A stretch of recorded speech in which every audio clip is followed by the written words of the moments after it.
C'est la première nouvelle ville construite en Amérique depuis, je pense, plusieurs décennies. Du moins, c'est ce qu'on me dit. Et c'est un nom très cool. Il porte ce nom parce que c'est là que nous allons développer la technologie nécessaire pour amener l'humanité, la civilisation et la vie telle que nous la connaissons sur une autre planète pour la première fois en 4 milliards et demi d'années d'histoire de la Terre.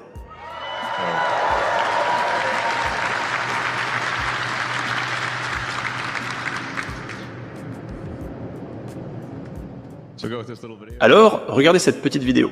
C'est comme ça que ça a commencé, avec pratiquement rien. Starbase a commencé comme un simple banc de sable. Avec rien. Même ces petites choses que nous avons construites, évidemment.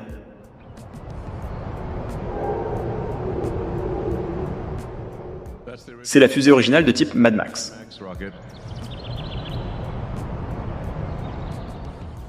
C'est là qu'on découvre que l'éclairage est très important pour cette fusée Mad Max. Il n'y avait pratiquement rien ici, il n'y a pas si longtemps. Et en l'espace d'environ 5 ou 6 ans, grâce au travail incroyable de l'équipe de SpaceX, nous avons construit une petite ville. Et nous avons construit 2 aires de lancement gigantesques et une usine de fusées gigantesque pour une fusée gigantesque.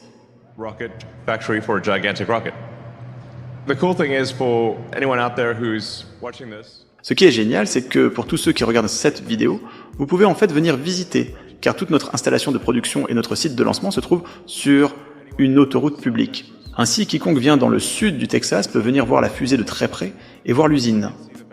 Quiconque est intéressé à voir le plus grand objet volant sur Terre peut venir ici quand il veut, et simplement rouler sur l'autoroute publique pour le voir. Ce qui est plutôt cool. Ensuite, nous progressons jusqu'où nous en sommes maintenant, Starbase 2025.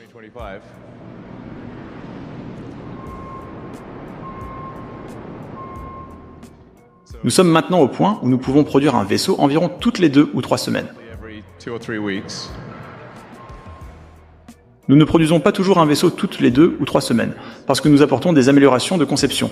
Mais à terme, nous visons la capacité de produire 1000 vaisseaux par an, soit 3 vaisseaux par jour.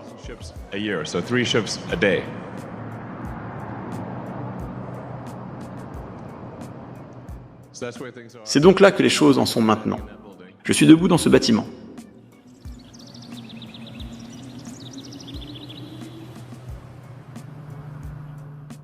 C'est notre aéroglisseur, Riley.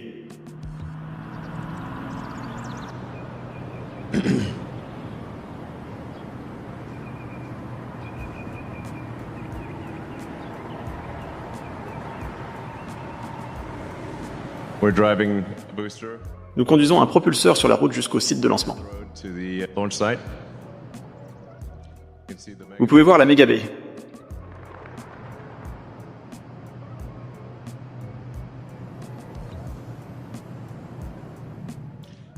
Et comme je l'ai dit, ce qui est cool pour ceux qui regardent cette vidéo, c'est que vous pouvez littéralement venir ici, descendre la route et le voir.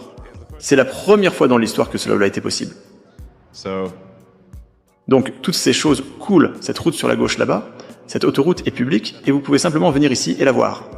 Ce que je recommande de faire, je pense que c'est très inspirant à voir.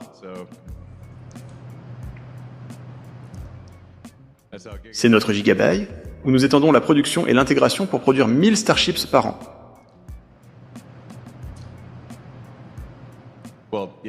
Eh bien, oui, ça n'a pas encore été construit, mais nous sommes en train de le construire.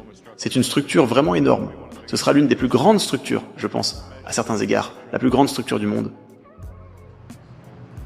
Et c'est conçu pour 1000 Starships par an.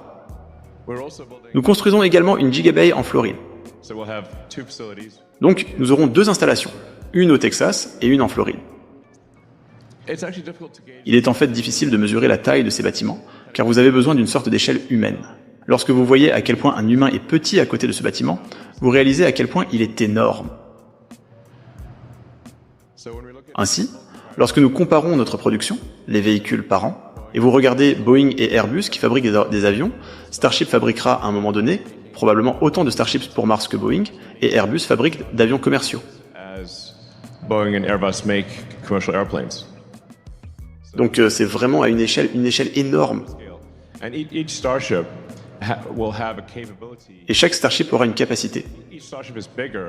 Chaque Starship est plus grand qu'un 747 ou un A380. C'est vraiment énorme. En ce qui concerne les satellites Starlink, les satellites de version 3, nous en fabriquons de l'ordre de 5000 par an, et peut-être à un moment donné, près de 10 000 par an.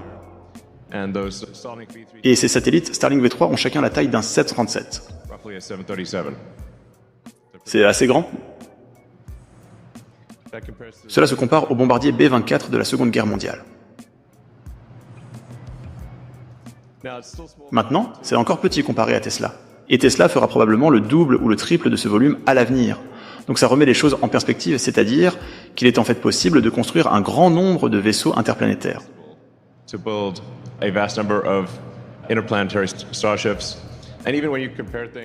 Et même lorsque vous comparez les choses du point de vue du tonnage, Tesla et d'autres constructeurs automobiles produisent toujours un tonnage de fabrication beaucoup plus complexe que SpaceX. Ce qui en réalité signifie que c'est très réalisable. Ces chiffres, bien qu'incroyablement élevés selon les normes spatiales traditionnelles, sont réalisables par les humains, car ils ont été atteints dans d'autres industries. Les progrès sont mesurés par la chronologie de l'établissement d'une civilisation autonome sur Mars. C'est ainsi que nous mesurons nos progrès ici à Starbase. Donc, à chaque lancement, surtout au début de Starship, chaque lancement consiste à apprendre de plus en plus sur ce qui est nécessaire pour rendre la vie multiplanétaire et pour améliorer Starship au point où il pourra emmener finalement des centaines de milliers, voire des millions de personnes sur Mars. Idéalement, nous pouvons emmener quiconque souhaite aller sur Mars et apporter tout l'équipement nécessaire pour rendre Mars autosuffisante, afin que Mars puisse se développer seul. Dans le pire des cas, arriver au point où la fourche fondamentale du chemin pour le destin humain, c'est que Mars puisse continuer à se développer, même si les vaisseaux de ravitaillement de la Terre cessaient d'arriver pour une raison quelconque. À ce moment-là, nous aurions atteint une résilience civilisationnelle, où Mars pourrait potentiellement venir au secours de la Terre si quelque chose tourne mal. Ou peut-être que la Terre pourrait venir au secours de Mars, mais avoir deux planètes, toutes deux autosuffisantes et fortes, sera, je pense, incroyablement important pour la survie à long terme de la civilisation. Toute civilisation donnée est susceptible de durer peut-être 10 fois plus longtemps, ou peut-être beaucoup plus longtemps, si c'est une civilisation multiplanétaire plutôt qu'une civilisation monoplanétaire. Car il y a toujours une chance que les humains fassent quelque chose de fou, comme la Troisième Guerre mondiale. Espérons que non. Mais c'est possible. Ou il pourrait y avoir un événement naturel, comme des météorites, ou des supervolcans, ou quelque chose que nous n'attendons pas. Et puis, si nous n'avons qu'une seule planète, ce serait la fin. Si nous avons deux planètes, nous continuons, puis nous allons au-delà de Mars, ultimement vers peut-être la ceinture d'astéroïdes, les lunes de Jupiter, et au-delà, et ultimement vers d'autres systèmes stellaires. Et nous pourrons être là, parmi les étoiles, rendant la science-fiction non plus de la fiction. Pour atteindre cet objectif, nous devons fabriquer des fusées rapidement réutilisables, afin que le coût par tonne vers Mars soit le plus bas possible. C'est essentiel. Pour cela, les fusées rapidement réutilisables, c'est en fait 4 R. C'est comme un pirate. C'est une fusée rapidement réutilisable et fiable. C'est la clé. Maintenant, félicitations à l'équipe SpaceX pour avoir fait d'incroyables progrès en capturant une fusée géante.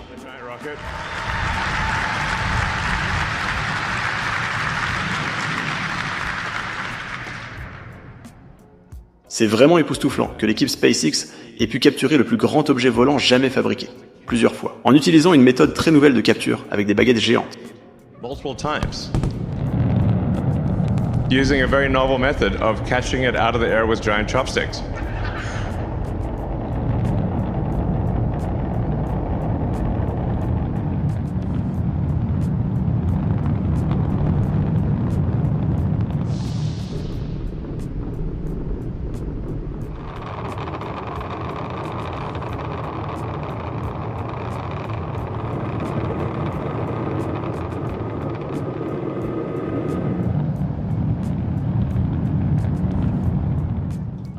Avez-vous déjà vu ça ?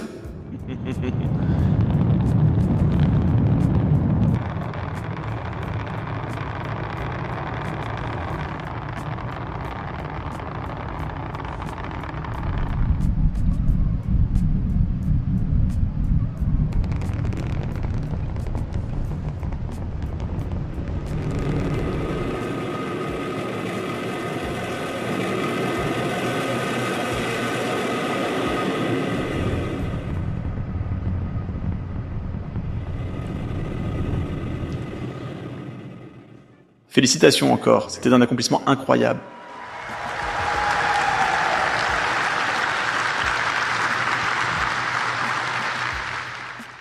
Donc, la raison pour laquelle nous le captons de cette façon, ce qui n'a jamais été fait auparavant, est de rendre la fusée rapidement réutilisable.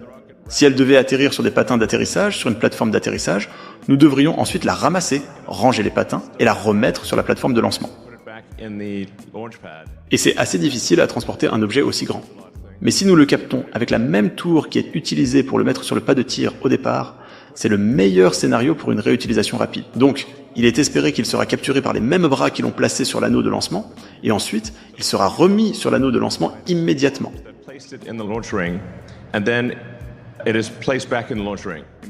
Donc, en principe, le Super Heavy Booster peut être relancé en moins d'1 heure après l'atterrissage. Il revient en 5 ou 6 minutes, d'une manière ou d'une autre. Et puis, il est capturé par les bras de la tour, remis sur le pas de tir, et ensuite vous pouvez faire le plein de carburant en environ 30 à 40 minutes, et placer un vaisseau spatial dessus, et en principe, relancer l'ensemble du booster toutes les heures. And in principle, refly the entire booster every hour. Maybe every 2 hours. Ou même 2 heures, pour donner un peu plus de temps. C'est la limite de la réutilisation rapide.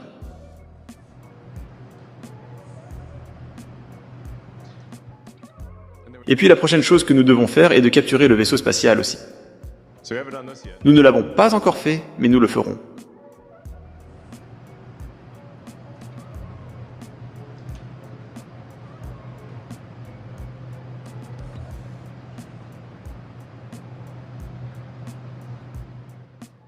Donc, c'est ce que nous espérons démontrer plus tard, cette année, peut-être des 2 ou 3 mois, à partir de maintenant.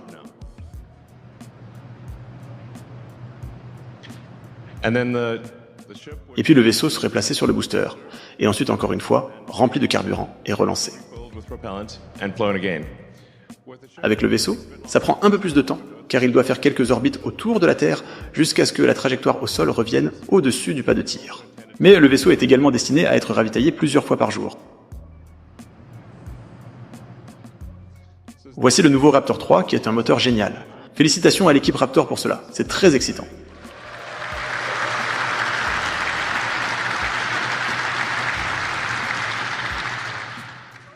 Le Raptor 3 est conçu pour ne pas nécessiter de bouclier thermique de base, ce qui permet d'économiser beaucoup de masse en bas et améliore en fait la fiabilité. De sorte que s'il y a par exemple une petite fuite de carburant du moteur Raptor, elle s'écoulera simplement dans le plasma enflammé existant et n'aura pas vraiment d'importance. Alors qu'une fuite de carburant lorsque les moteurs sont contenus dans une boîte est une chose très effrayante en effet. Donc c'est le Raptor 3.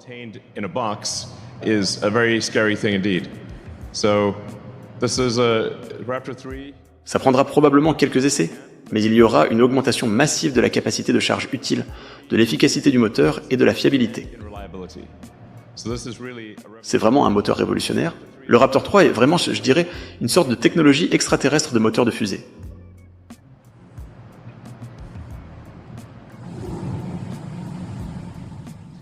Les experts de l'industrie, quand nous leur avons montré une photo du Raptor 3, ont dit que ce moteur n'était pas complet. Nous avons alors répondu, voici le moteur, non terminé, fonctionnant à un niveau d'efficacité jamais atteint auparavant. Pour fabriquer un tel moteur, nous avons dû simplifier de nombreuses parties de sa conception, intégrer des circuits de fluides secondaires et de l'électronique dans la structure même du moteur. Tout est donc contenu et protégé. C'est une merveille d'ingénierie.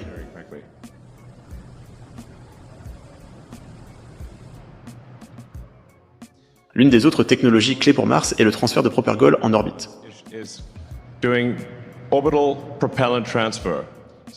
Vous pouvez imaginer cela comme le ravitaillement aérien pour les avions, mais dans ce cas, il s'agit du ravitaillement orbital de fusées, ce qui n'a jamais été fait auparavant. Mais c'est techniquement réalisable, il faut transférer du fluide d'une manière ou d'une autre. Cela doit être fait. Les deux Starships se rejoindraient, et un Starship transférerait du carburant et de l'oxygène.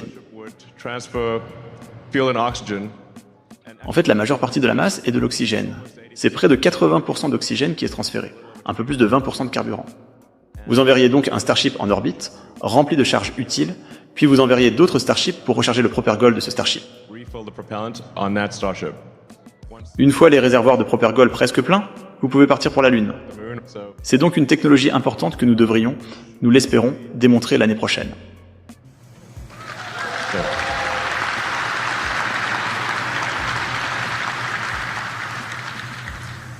So then with the L'un des problèmes les plus difficiles à résoudre est donc le bouclier thermique réutilisable. Personne n'a jamais développé un bouclier thermique orbital véritablement réutilisable. C'est extrêmement difficile à faire. Même le bouclier thermique de la navette nécessitait plusieurs mois de remise à neuf, de réparation des tuiles cassées et de test de chaque tuile. testing Car c'est un problème extrêmement difficile de résister à la chaleur et à la pression extrême de la rentrée. pressure of reentry, Les seules choses qui peuvent réellement supporter ce niveau de chaleur sont des céramiques avancées. advanced sort of ceramics, basically En gros, le verre, l'alumine, certains types de carbone. some types of carbon. Très peu peuvent survivre sans s'éroder, tomber ou se fissurer, et résister aux contraintes de la rentrée. Can survive the stresses of reentry. So this will be the Ce sera donc la première fois qu'un bouclier thermique orbital réutilisable est développé. and it needs to be, Et il doit être, évidemment, extrêmement fiable. this will be something that we Nous travaillerons sur ce point pendant quelques années, je pense, pour continuer à perfectionner le bouclier thermique. C'est une chose très réalisable. Nous n'essayons donc pas de faire quelque chose d'irréalisable. C'est dans le domaine de la physique de le faire, juste une chose extraordinairement difficile à faire. Et l'atmosphère de Mars est du dioxyde de carbone, ce qui, au début, peut sembler mieux, mais en réalité, c'est pire, parce que lorsque le CO2 se transforme en plasma, vous vous retrouvez en fait avec plus d'oxygène libre pénétrant dans une atmosphère martienne que dans une atmosphère terrestre.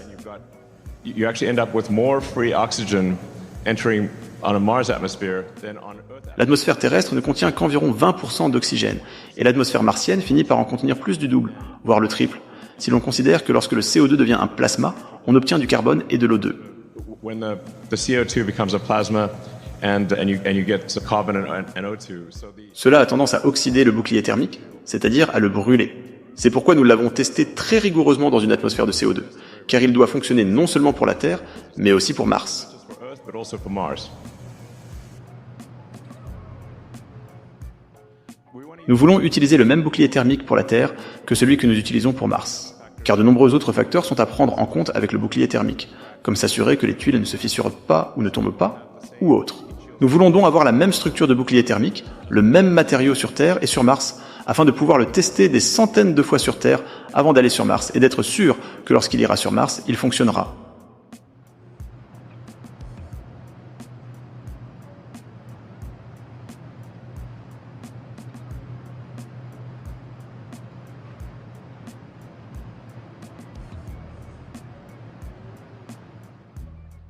Nous développons donc des Starships de nouvelle génération qui présentent un certain nombre d'améliorations par rapport à notre génération actuelle. Improvements versus our current gen. So it's taller Il est donc plus haut, par exemple. and has a better Et il a un meilleur étage intermédiaire entre le vaisseau et le propulseur. the interstage between the ship and the booster.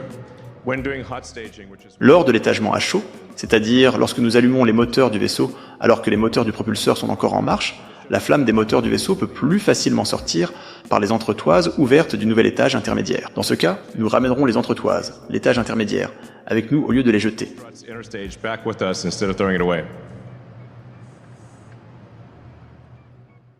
Donc un peu plus de hauteur ici. 72 mètres contre environ 69. 72 meters from around 69. Capacité en propergol, je pense que nous allons probablement l'augmenter un peu, peut-être 3700 tonnes.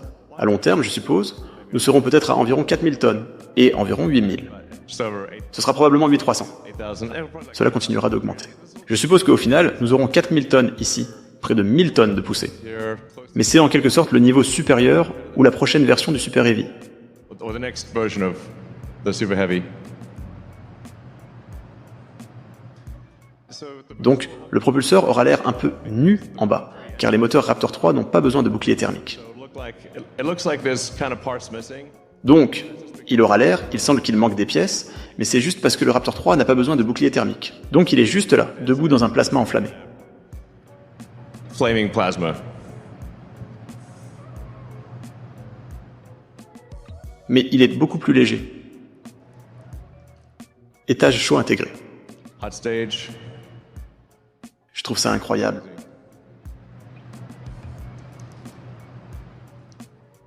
Et puis le vaisseau est un peu plus long, plus performant, passant à 1500, 150 tonnes de capacité en propergol. Je suppose que cela finira probablement par être 20% de plus à long terme. Vous pouvez voir que le bouclier thermique est plus élégant, avec des limites beaucoup plus lisses, car la limite du bouclier thermique allant vers le côté sous le vent est très lisse. As the boundary of the heat shield going to the leeward side is very smooth, no more jagged tie. Plus de tuiles déchiquetées. Je trouve ça très élégant.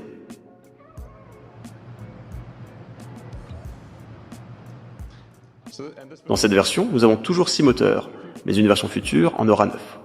Mais avec le Raptor 3, encore une fois, nous avons réduit la masse, ce qui permet une impulsion spécifique plus élevée. La version 3 du Starship est la version qui réunit tous les éléments clés. En général, pour toute nouvelle technologie, il faut 3 itérations majeures pour qu'elle fonctionne vraiment bien. Et avec le Raptor 3, le Starship et le Booster version 3, ils devraient être capables de réaliser tout ce que je viens de mentionner, à savoir une fusée réutilisable, fiable et rapide avec un ravitaillement orbital. En fait, tous les ingrédients nécessaires pour rendre la vie multiplanétaire seront réunis avec la version 3 du Starship que nous visons à lancer pour la première fois à la fin de cette année.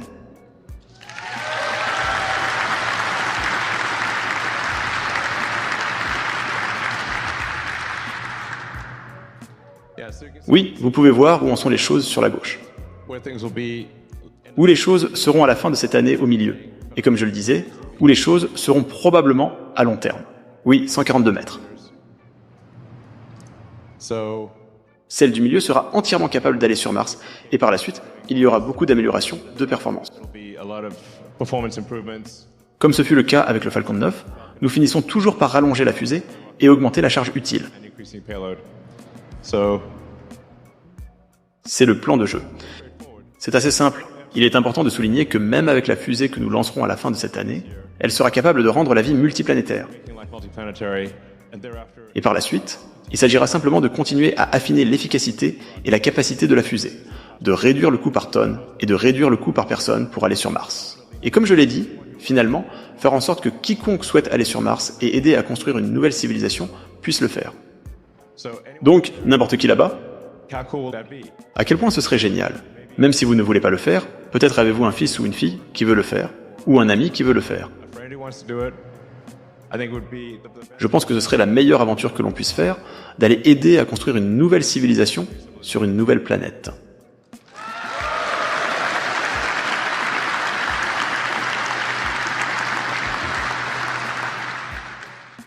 Donc oui, nous aurons finalement 42 moteurs, ce qui, c'était inévitable. Comme la prophétie l'avait annoncé par le grand prophète Douglas Adams dans son livre, Le Guide du voyageur galactique, la réponse au sens de la vie est 42.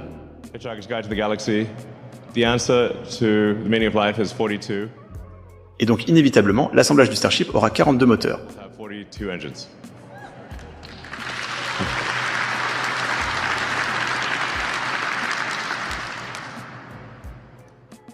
Et en termes de charge utile en orbite, ce qui est remarquable, c'est que c'est 200 tonnes de charge utile en orbite avec une réutilisation complète.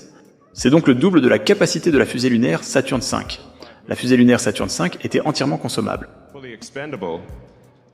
Le Starship est entièrement réutilisable, mais il aura 2 fois la charge utile en orbite par rapport à la plus grande fusée suivante qui a atteint l'orbite, qui est la Saturn V. En fait, sans réutilisabilité, le Starship aurait environ 400 tonnes de charge utile en orbite. Donc c'est une très grosse fusée, c'est ce que je veux dire. Mais il faut une grosse fusée pour rendre la vie multiplanétaire.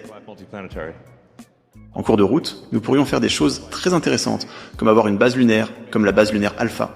La prochaine étape après le programme Apollo serait d'avoir une base sur la Lune, afin de pouvoir avoir une gigantesque station scientifique menant des recherches sur la nature de l'univers sur la Lune. Ce serait très cool. Donc, en termes de quand pouvez-vous aller sur Mars, vous pouvez aller sur Mars tous les 2 ans, ou tous les 26 mois.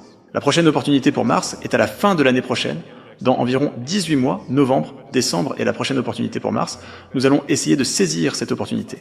Si nous avons de la chance, je pense que nous avons probablement 50-50 de chance en ce moment, car nous devons trouver un moyen de ravitailler en orbite, afin d'avoir suffisamment de capacité pour aller sur Mars, mais si nous réalisons le ravitaillement orbital à temps, alors nous lancerons le premier Starship sans équipage vers Mars à la fin de l'année prochaine. Ceci vous donne une illustration de la façon dont un vaisseau spatial va de la Terre à Mars. Vous avez la Terre bleue là, et Mars rouge.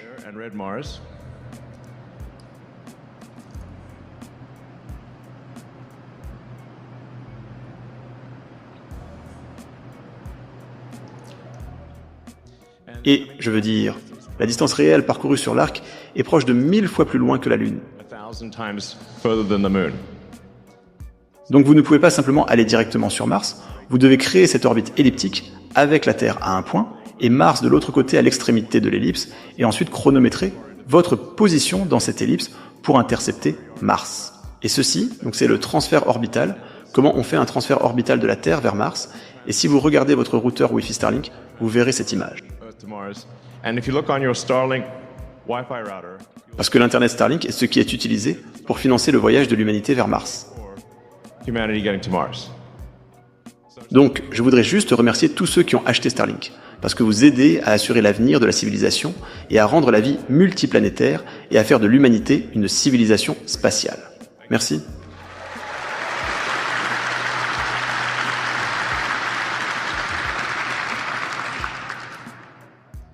C'est un plan de jeu provisoire ici, où nous espérons atteindre, où nous augmentons la cadence des vols vers Mars de manière spectaculaire à chaque fenêtre de lancement. Of flights to Mars, dramatically with every Donc, environ tous les 2 ans, roughly 2 years. nous augmentons considérablement le nombre de vaisseaux qui vont sur Mars pour finalement atteindre 1000 ou 2000 vaisseaux, vous savez, par rendez-vous avec Mars.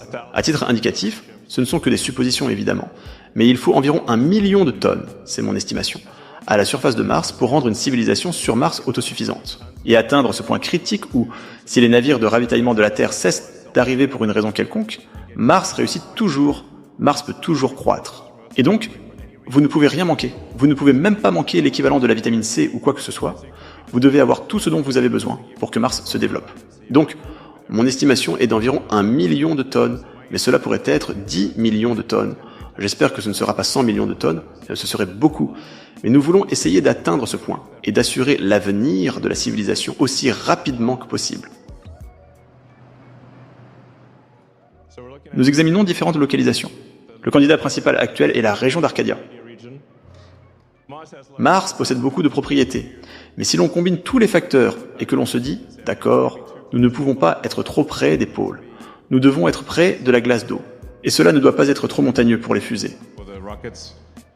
Cela se réduit alors à une plus petite région.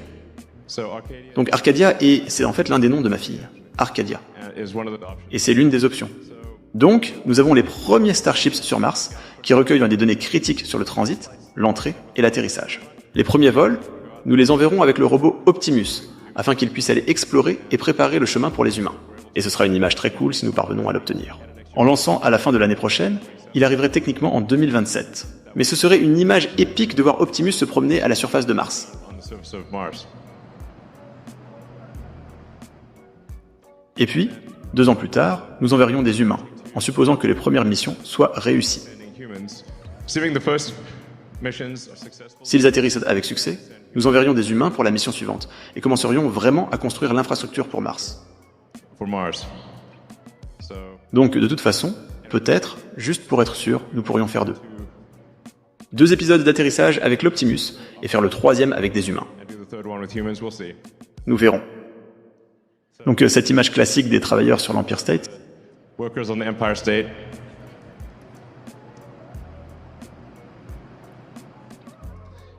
et puis pour les communications sur Mars, nous utiliserons une version de Starlink pour fournir Internet sur Mars. Internet on Mars.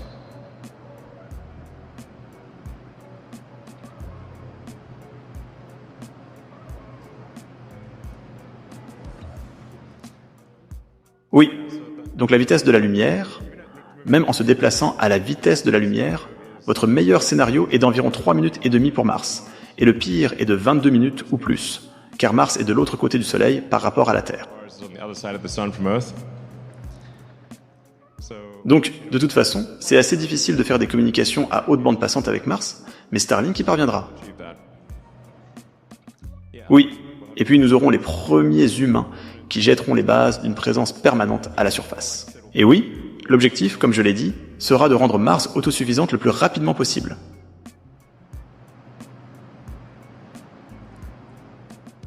So it's just a, C'est juste une sorte d'idée approximative de ce à quoi ressemblera la première ville sur Mars. my guess is Mon estimation est que nous placerons probablement les pas de lancement un peu plus loin, ou les zones d'atterrissage, juste au cas où. but for Mars, Mais pour Mars, nous aurons besoin de beaucoup d'énergie solaire. you can't really walk around. On ne peut pas vraiment se promener à la surface de Mars du moins pour l'instant, tant que Mars n'est pas terraformé pour ressembler à la Terre. Il faut se promener avec une combinaison martienne et être initialement dans des dômes de verre. Mais ça marcherait, et finalement nous pourrons faire de Mars une planète semblable à la Terre.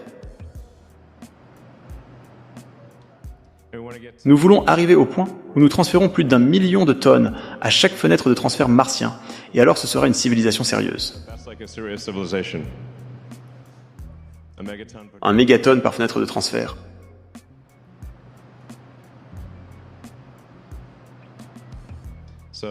Donc oui, nous aurons beaucoup de spatioports. Du fait que vous ne pouvez pas y voler continuellement et que vous devez effectuer des transferts dans ces fenêtres, vous auriez un rassemblement de 1000 vaisseaux, ou 2000 vaisseaux, ou plus encore. Donc nous cherchons à avoir cette sorte de sensation, Battlestar Galactica, où tous ces vaisseaux sont en orbite, attendant de partir. Et regardez, je pense que c'est une image incroyable de tous ces vaisseaux partant en même temps. Et puis vous aurez besoin, évidemment, de beaucoup de pas de lancement, de beaucoup de zones d'atterrissage sur Mars, où vous devrez déplacer les vaisseaux de la zone d'atterrissage assez rapidement. Si vous avez quelques milliers de vaisseaux entrants, vous aurez probablement besoin d'au moins quelques centaines de zones d'atterrissage. De toute façon, nous résoudrons ce problème plus tard. Donc, oui, c'est quelque chose d'incroyable d'avoir cette ville étonnante sur Mars, la première ville sur une autre planète. Un nouveau monde. Et c'est aussi une opportunité, je pense, pour les Martiens de repenser la façon dont ils veulent que la civilisation soit. Vous pouvez donc peut-être repenser quel type de gouvernement vous voulez, quelles nouvelles règles vous voulez avoir.